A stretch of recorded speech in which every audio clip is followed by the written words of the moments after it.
ప్రతి చిన్న పనిలో గొప్పతనం. ఒక ఊరిలో వసంత అనే యువతి ఉండేది. ఆమె చాలా మౌనంగా, సున్నితంగా ఉండేది. కాని ఆమె మనసులో ఒక విశాలమైన ఆలోచన ఉండేది.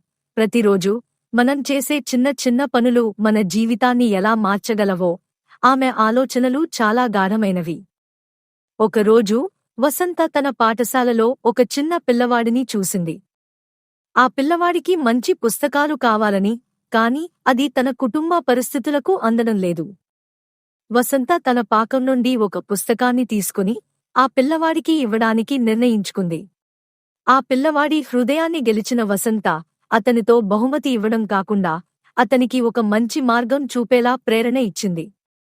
పుస్తకాలు మనకు కొత్త ప్రపంచాన్ని చూపిస్తాయి.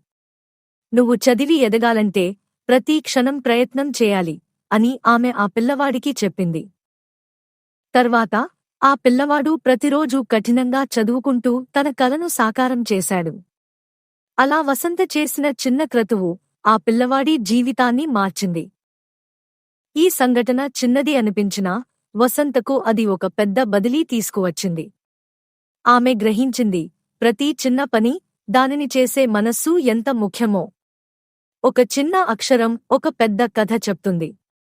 ప్రతిరోజూ మనం చేసే పనులు ఒకరోజు మన జీవితాన్ని అద్భుతంగా మార్చేస్తాయి. మనసులోని ప్రేమ మనం చేసే ప్రతి చిన్న పనిలో ప్రతిఫలిస్తే ప్రపంచం మారుతుంది.